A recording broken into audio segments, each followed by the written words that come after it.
je vais profiter de l'installation de mon Macintosh pour vous remercier de m'avoir invité. Et j'aurais pu faire exactement le même, enfin moins bien, mais j'aurais pu faire le même, disons, exposé que celui de Xavier sur les études génome entier sur le cancer sur le cancer par rapport aux maladies cardiovasculaires, avec exactement les mêmes résultats.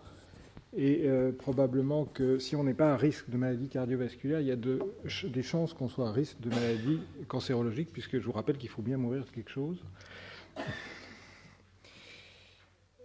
Et donc l'utilité de ça pour l'instant, en tout cas de ces études génome entier pour le cancer, est du même ordre que celle que tu as montrée. Pardon, je mets en... Voilà. Donc en fait, je vais vous prendre l'exemple du cancer colorectal et vous montrer qu'en fait, au cours de ces dernières années, on a fait quand même beaucoup de progrès dans la médecine personnalisée et on a actuellement des tests qui sont appliqués tous les jours qui permettent de cibler les traitements anticancéreux en fonction de votre maladie. Vous pouvez avoir donc un cancer du côlon et que ce cancer du côlon ne ressemble pas au cancer du côlon de votre voisin et qui nécessite une prise en charge spécifique. En fait, c'est la connaissance qu'on a de ces différents types de cancers du côlon nous a surpris. Dans les années 80, on disait que c'est une maladie très homogène. C'est un adénocarcinome dans 99% des cas, qu'on ne dit que rien ne distingue sur le plan histologique un cancer du côlon d'un autre cancer du côlon. Et en fait, ce sont les études moléculaires qui ont permis de démembrer cette maladie en différentes entités et en faire finalement des sous-groupes qui sont de plus en plus petits, puisqu'on arrive à les caractériser de mieux en mieux. Alors, on a commencé par dire qu'il y avait, dans les années 90, deux types de cancers colorectaux. Un premier, où on a ici une instabilité chromosomique. En fait, on s'est aperçu, en faisant des karyotypes de ces tumeurs, qu'elles avaient un nombre anormal de chromosomes. Généralement, une quantité d'ADN supérieure à la normale. À cette quantité anormale d'ADN étaient associées des pertes spécifiques de bras chromosomiques. Et ça, c'est la caractéristique d'une tumeur du côlon, c'est de perdre le bras long du chromosome 18, de perdre le bras court du chromosome 17, de perdre le bras long du chromosome 5, de perdre le bras long du chromosome 8 et de perdre le bras court du chromosome 8 et le bras long du chromosome 22. Et ça, c'est... Quand vous avez ça dans une tumeur, vous pouvez, même sans regarder le type, la tumeur, dire que c'est un cancer du côlon. Et puis, associé à ces pertes de bras chromosomiques, vous avez des mutations fréquentes, en particulier un gène suppresseur de tumeur P53 et un gène APC qui sont mutés dans plus de 60% des cas. Puis, vous avez certains oncogènes qui sont mutés, CARAS, qui est le premier oncogène identifié, des mutations de la PI3 kinase. Et ces tumeurs de ce type-là, qui ont cette instabilité chromosomique, sont préférentiellement à gauche, elles sont plus rares à droite. Et puis, vous avez l'autre type, qui sont les tumeurs dites instables, qui ont une instabilité génétique, qui sont essentiellement liées à une altération d'un système de réparation de l'ADN, ce qui fait que vous avez dans ces cellules tumorales un déficit de la réparation de l'ADN, ce qui fait que ces tumeurs accumulent des mutations. Mutations qui sont essentiellement sur des gènes qui contrôlent le cycle cellulaire, l'apoptose, et donc qui dérégulent des fonctions essentielles, qui donc favorisent l'apparition du cancer. Ces tumeurs, contrairement à celles-là, ont un contenu normal en ADN, elles n'ont pas de perte allélique, elles ont des mutations rares sur des gènes suppresseurs de tumeurs, et puis elles sont principalement localisées à droite. Alors que ces notions, soit épidémiologiques, soit histologiques, étaient complètement inconnues. Donc c'est vraiment la révolution des années 90. Dans les années 90, ça n'a débouché sur aucune prise en charge particulière ou définition. Et puis, il y a un troisième type qui est apparu, qui est un type phénotype méthylateur. On s'est aperçu que certains gènes avaient été dérégulés dans les tumeurs par une hyperméthylation de leur région promotrice, qui va faire en fait éteindre la transcription de ces gènes. Alors, c'est une étude là, qui est parue en 2006. On a étudié un certain nombre de promoteurs de gènes, et puis on a compté le nombre de ces promoteurs qui étaient hyperméthylés. Alors, dans la plupart des tumeurs, vous n'avez pas d'hyperméthylation des régions promotrices. Si vous avez ici le nombre de promoteurs méthylés par tumeur, ici le nombre de tumeurs, vous voyez, vous avez une belle loi de Poisson au moins jusque-là.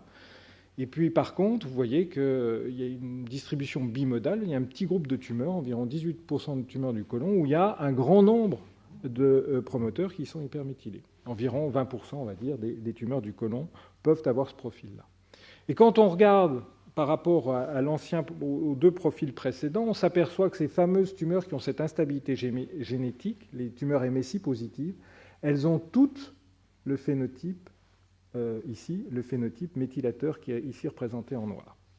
Mais il y a un petit groupe qui n'est pas instable, donc qui n'a pas cette instabilité génétique, qui donc appartient à l'autre groupe, l'instabilité chromosomique, avec un phénotype méthylateur. Donc en fait, on s'est retrouvé assez rapidement avec trois groupes de tumeurs, des tumeurs qui ont une instabilité chromosomique, des tumeurs qui ont une instabilité génétique et des tumeurs qui ont ce phénotype méthylateur. Alors quand on essaye de représenter ça sur un schéma, sans tumeurs du côlon, vous avez environ 12 à 15% des tumeurs qui ont un phénotype d'instabilité microsatellitaire, cette instabilité génétique, qui est souvent associée à une mutation d'un oncogène qui est l'oncogène BRAF, ici, qui est représenté en rouge, rarement des mutations KRAS. Vous avez le deuxième groupe, qui est le phénotype, qui a un phénotype méthylateur, ce groupe-là, et vous voyez qu'il chevauche, ce que je vous ai expliqué tout à l'heure, l'instabilité génétique, dans un certain nombre de cas qui sont représentés ici en vert, bleu plus jaune, ça donne vert. Vous voyez que c'est principalement ceux qui ont la mutation de BRAF. Vous avez ici donc les tumeurs qui sont purement avec ce phénotype méthylateur, un petit groupe. Et puis vous avez tout le reste, qui sont les tumeurs qui ont cette instabilité chromosomique, avec des mutations de KRAS relativement nombreuses, de très rares mutations BRAF. Donc ça, c'est le schéma d'une centaine de cancers de la représentation proportionnelle de ces différents sous-groupes.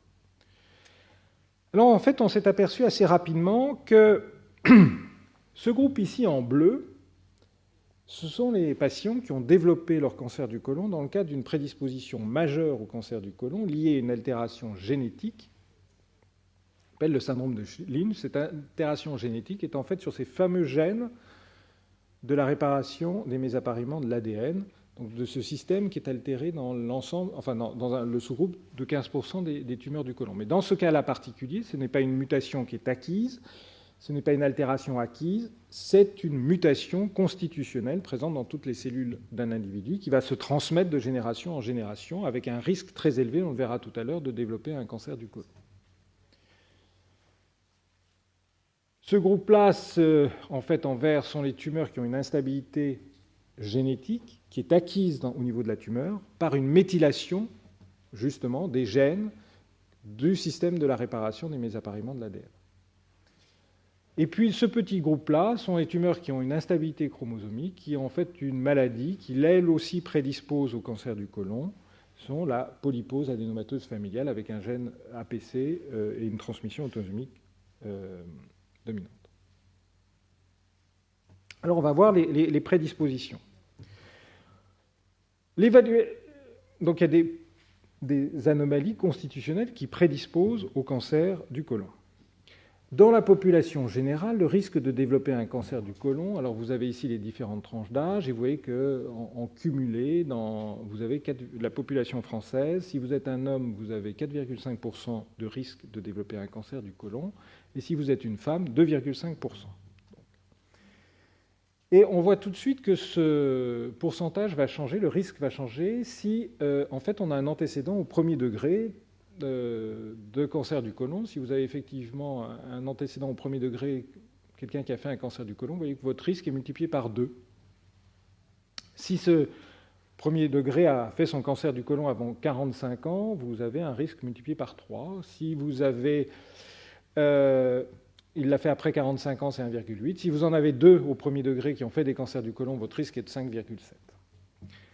Donc, on voit que simplement par l'interrogatoire, on peut cibler une population plus à risque que la population générale. Et ce risque, en fait, amène à définir des risques. Le risque moyen de la population française, c'est celui-là. Le risque élevé, c'est celui qui vous confère un risque supérieur à 2. Et puis, il y a des risques très élevés lorsqu'on atteint plus de 5.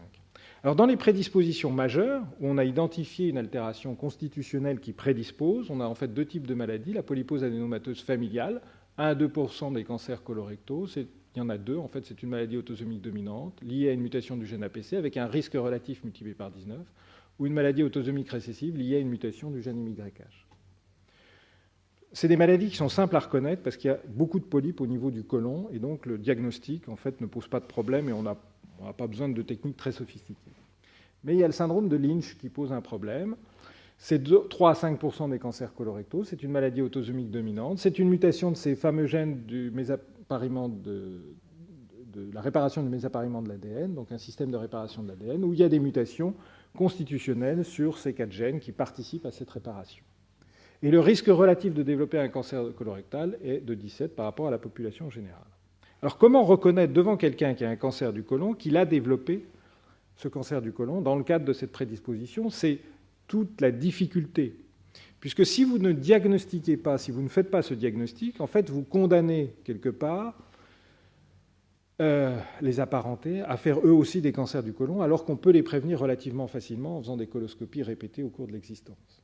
Donc, toutes les stratégies qu'on met en jeu pour personnaliser le dépistage, c'est d'identifier ces familles. Parce que le risque, lorsque vous êtes porteur d'une mutation sur l'un de ces gènes, vous voyez, est très élevé de développer un cancer du côlon au cours de l'existence, puisque vous voyez que ça commence vers 20 ans, le risque augmente par rapport à la population générale, et que le risque cumulé en fonction du type de mutation est aux alentours de 50%. Eh bien, en fait, on a maintenant des moyens d'identifier ces populations. Voici une tumeur du côlon. Donc, le traitement du cancer du côlon, c'est d'être opéré. On vous enlève la tumeur. Donc, vous avez à votre disposition, en tant que biologiste, la tumeur que vous pouvez étudier. Et vous pouvez étudier cette fameuse instabilité génétique par un test biologique très simple. Alors, deux choses une, soit le test est positif, ici, soit il est négatif. S'il est négatif, vous n'avez pas affaire à une prédisposition majeure de type syndrome de Lynch. Donc, vous arrêtez vos investigations. Par contre, si la tumeur est positive pour cette instabilité, vous avez en fait un moyen très simple, qui est l'immunohistochimie, de savoir quelle est la protéine qui est impliquée.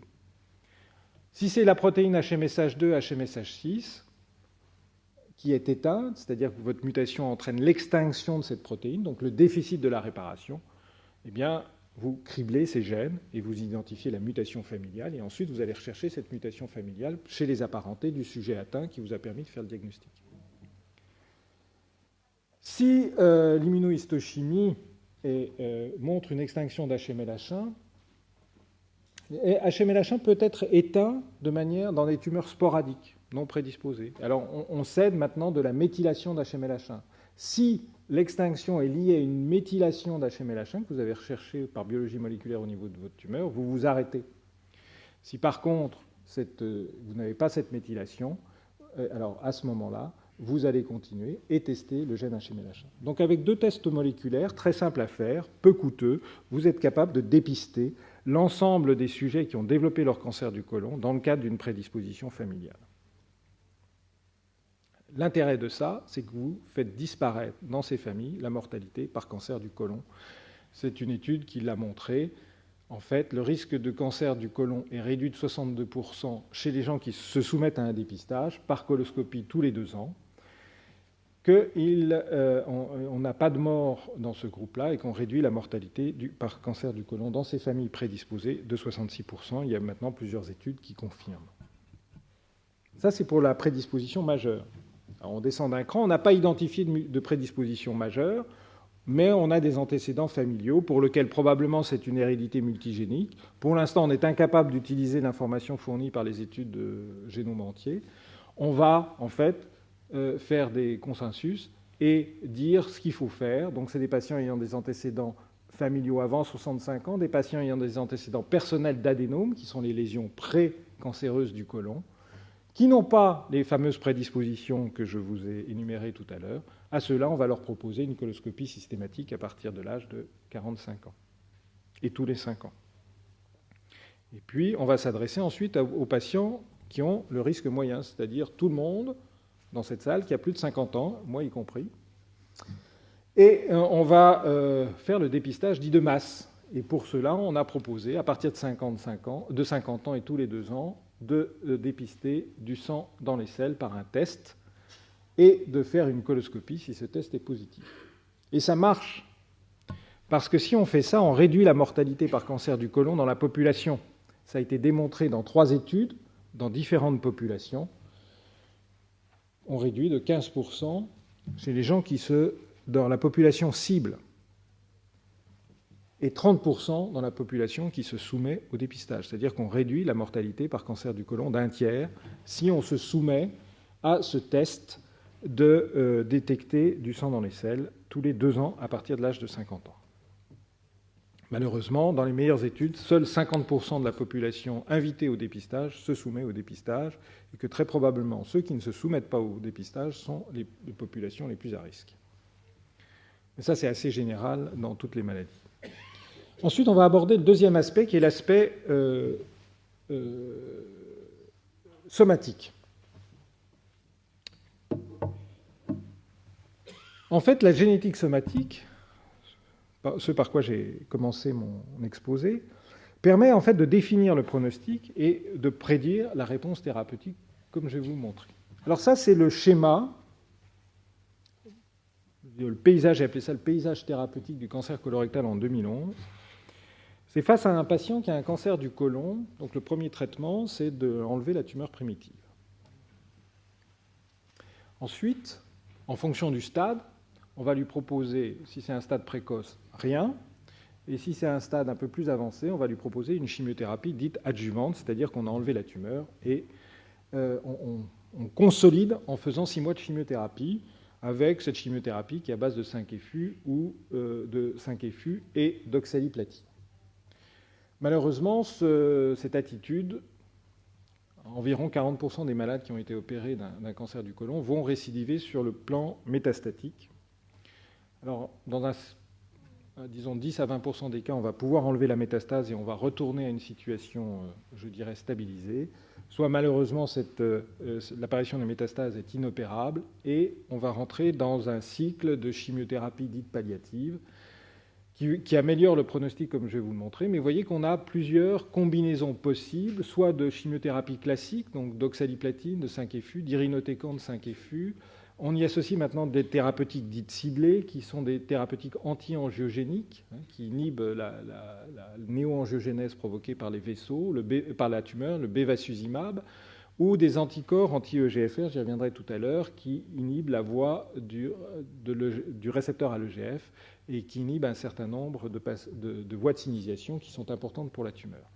Et vous voyez qu'il y a plusieurs combinaisons possibles en différentes lignes de traitement sans qu'il y ait de facteurs prédictifs qui permettent de choisir l'un ou l'autre traitement. En effet, on est absolument incapable de dire quel patient va répondre à ce traitement ou quel patient va répondre à ce traitement. Alors, le paysage thérapeutique, c'est compliqué pour traiter un patient atteint d'un cancer du côlon. C'est une bonne nouvelle parce que ça veut dire qu'on dispose d'un arsenal thérapeutique qui s'est enrichi. Au début des années 90, il n'y avait pas de traitement pour un patient métastatique. On parlait de soins de confort. Se sont associés, en fait, du 5-FU qui a commencé à montrer un bénéfice en termes de survie globale et de survie sans progression ou de taux de réponse. Et vous voyez que progressivement, on est passé de 6 mois de survie médiane pour un patient atteint d'un cancer du côlon métastatique à 21 mois. Donc ça, c'est la bonne nouvelle. La nouvelle, qui est bonne, elle n'est ni bonne ni mauvaise, mais c'est un fait, c'est que le coût du traitement par un schéma de 5-FU en bolus de la Mayo Clinic aux États-Unis qui vaut à peu près $0, puisque c'est une injection qui dure quelques minutes, à un traitement par les dernières combinaisons thérapeutiques associant les chimiothérapies classiques et ces fameuses thérapeutiques ciblées qui sont excessivement chères. Vous voyez que pour 8 semaines de traitement, on est passé de quasiment 0 à $35 000 ou $30 000. Vous pouvez convertir ces chiffres en euros sans aucun problème. Donc, on a intérêt à développer des biomarqueurs qui vont nous permettre de choisir un traitement efficace. Parce que 8 semaines de traitement, c'est le temps qui est nécessaire pour se rendre compte si un traitement fonctionne ou ne fonctionne pas.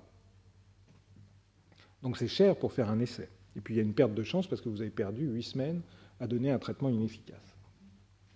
Alors vous pouvez utiliser la pharmacogénétique, qui est l'étude des variations d'origine génétique dans le transport, le métabolisme des médicaments, ainsi que dans leur cible pharmacologique. Quand on a affaire au cancer par rapport aux autres maladies, vous avez en fait 2 génomes à considérer. Le génome de l'hôte, qui va vous prédire principalement la toxicité et un peu l'efficacité. Et puis, vous avez le génome de la tumeur, et le génome de la tumeur a un peu divergé par rapport au génome de l'hôte qui lui a donné naissance, puisque en fait, il y a une accumulation progressive d'altérations génétiques. Alors, je vais vous prendre l'exemple du cetuximab, qui est un anticorps anti-EGFR. Cet anticorps anti-EGFR empêche l'interaction du récepteur à l'EGF avec les ligands de l'EGF. Quand les ligands de l'EGF, du récepteur à l'EGF, se fixent sur le récepteur, il y a une dimérisation du récepteur qui va entraîner une cascade d'activation de voies de signalisation, soit la voie des MAP kinases, soit la voie AKT, mTOR, pour simplifier. Et tout ceci entraîne la prolifération cellulaire, l'angiogénèse, la migration et des activités anti-apoptotiques, par exemple. Donc, toute fonction que la cellule tumorale aime bien. Quand vous prenez une cellule tumorale et que vous regardez ces différents partenaires qui sont représentés ici, la plupart de ces partenaires, ou au moins un de ces partenaires, va être muté, quel que soit le type de cancer que vous considérez. Ces mutations sont principalement des mutations activatrices, qui fait que ces voies de signalisation qui sont importantes pour la survie cellulaire vont être activées indépendamment de l'interaction du ligand et du récepteur. Par exemple, dans le cancer du côlon, le CRC là, en anglais, donc colorectal cancer, 35% des tumeurs ont une mutation activatrice de RAS, qui fait que cette voie de signalisation RAS-MAP kinase est activée. 13% ont une mutation de BRAF, ce que je vous ai montré tout à l'heure. 12% ont une mutation activatrice de la PI3 kinase, etc. Donc en fait, on peut estimer que dans environ 60-70% des cancers du côlon, vous avez une quelconque de ces mutations qui fait que les voies de signalisation sont activées. Et donc, quand vous donnez une thérapeutique, c'est assez simple, le raisonnement est vraiment très simple. Je vous dis, si vous inhibez à ce niveau-là la voie de signalisation et qu'en dessous vous êtes activé, vous pouvez être à peu près sûr d'une chose, c'est que votre thérapeutique ciblée ne va pas marcher. Donc c'est ce qu'on a fait très rapidement dès qu'on a eu les premiers malades traités. Eh bien, on a eu 0% de répondeurs chez ceux qui avaient une mutation de KRAS, contre 65% de répondeurs chez ceux qui avaient une tumeur non mutée. Ça se traduit en termes de survie chez des patients multitraités, réfractaires à tout traitement, patients KRAS non mutés, 16 mois de survie avec ce traitement, contre 6,9 mois pour ceux qui étaient KRAS mutés. Alors ça a été confirmé par des multi-analyses. On est très spécifique. La mutation KRAS prédit la non-réponse dans 95% des cas. L'absence de mutation KRAS, là aussi, vous tirez à pile ou face pour savoir si vous êtes répondeur ou non répondeur. Alors ça a été confirmé par des vraies études. L'étude que je vous ai présentée tout de suite était une étude rétrospective. Mais en fait, je vais vous présenter deux études rapidement, qui sont en fait les études qui ont permis l'enregistrement de ces molécules, qui ont dit que ces molécules étaient importantes pour traiter les patients atteints de cancer du côlon. Ici avec un anticorps qui s'appelle le panitumumab et ici avec le cetuximab, qui sont des molécules qui sont à peu près identiques. La première étude est positive. Vous voyez la courbe en bleu, c'est les gens qui reçoivent le panitumumab, et en jaune sont les gens qui reçoivent le placebo. Ici le cetuximab et ici le placebo. Donc les études ont été positives. Et puis, suite au travail qu'on avait publié en 2006, les gens sont amenés à reconsidérer en fonction du statut KRAS. En fonction du statut KRAS, si vous êtes KRAS muté, aucun bénéfice à vous donner du cetuximab. Les courbes sont confondues. Le cetuximab ne fait pas mieux que le traitement, les soins de confort. Pareil pour le panitumumab. Par contre, tout le bénéfice que vous observez est lié aux patients qui ont une tumeur non mutée. Ici, le soin de confort. Ici, les patients traités par ici, c'est le panitumumab. Ici, c'est le cetuximab. Donc, les laboratoires ont eu de la chance. Parce que cette molécule a failli être, ces deux molécules ont failli être mises sur le côté. Parce que si on avait, par malchance, plus de KRAS mutés, on n'aurait pas vu la différence entre les deux bras. À partir de ces études, on a limité l'indication des anticorps anti-EGFR aux patients qui n'ont pas de mutation au niveau de leur tumeur. Donc c'est un premier modèle de thérapeutique ciblée dans le cancer. Donc en fait, le choix ici de la molécule va être dépendant du statut mutationnel de la tumeur au niveau de KRAS. L'instabilité microsatellitaire est quelque chose qui va aider maintenant le médecin pour choisir le meilleur traitement. On voit que sur une étude, une méta-analyse de plus de 3000 patients, 17% de tumeurs qui sont génétiquement instables, eh bien, vous avez un risque relatif de décès de 0,67, donc vous réduisez d'un peu moins de la moitié le risque de décès par cancer colorectal pour une tumeur MSI positive. Et on se posait la question dans cette méta-analyse d'une interaction avec la chimiothérapie. Voilà 1227 patients qui ont été inclus dans les essais qui ont démontré le bénéfice du 5-FU en chimiothérapie adjuvante, en situation adjuvante dans le cancer colorectal, dans les années 90. Donc on a récupéré toutes les tumeurs et on s'est posé la question de l'impact du statut MSI. Donc dans ces 1027 patients, toujours 18, voilà, il y avait un peu plus, 18% de malades qui ont une tumeur qui montre donc une instabilité génétique. Et vous avez ici la courbe des patients qui ne reçoivent pas de chimiothérapie adjuvante, puisque c'est dans ces essais cliniques, on a démontré le bénéfice, donc il y avait un bras contrôle, donc il y a des patients qui n'ont pas reçu de chimiothérapie. Et vous voyez que sans chimiothérapie, finalement, les tumeurs MSI positives ont un excellent pronostic, puisque la survie de ces cancers du côlon est de 90% à 5 ans. Alors que ceux qui n'ont pas d'instabilité microsatellitaire, qui n'ont pas cette instabilité génétique, leur survie est celle de 50%. Si je donne de la chimiothérapie est efficace sur les 1027 patients. Eh bien, vous voyez que quand je regarde la chimiothérapie, si je suis ici MMR, donc si j'ai pas d'instabilité génétique, j'ai un progrès. Mais par contre, ça ne sert à rien de le donner chez les patients qui ont une instabilité génétique. Je n'ai aucun bénéfice à donner de la chimiothérapie par 5-FU chez ces patients qui sont ce déficit d'instabilité microsatellitaire.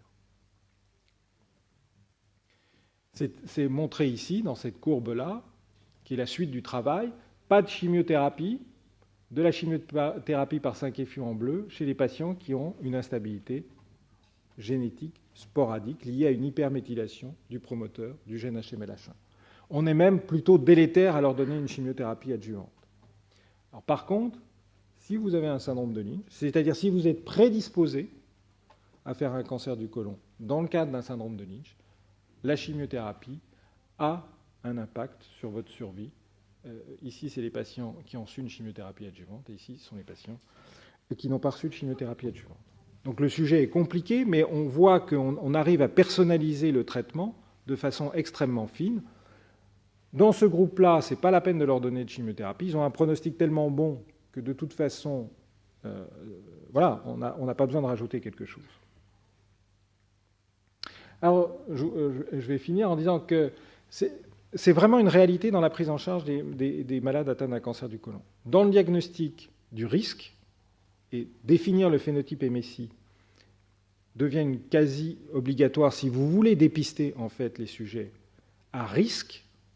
Ceux qui ont fait leur cancer du côlon, les 5% qui ont fait leur cancer du côlon dans le cadre d'une prédisposition familiale, ça a assez peu d'intérêt pour eux-mêmes, mais ça a un intérêt pour leur famille, puisque vous allez faire disparaître au sein des familles que vous aurez identifiées la mortalité par cancer du côlon. Dans la définition du pronostic, ça joue un rôle. Si vous avez une tumeur du côlon qui est MSI positive, avec cette instabilité génétique, a priori, ce n'est pas nécessaire de vous faire un traitement adjuvant.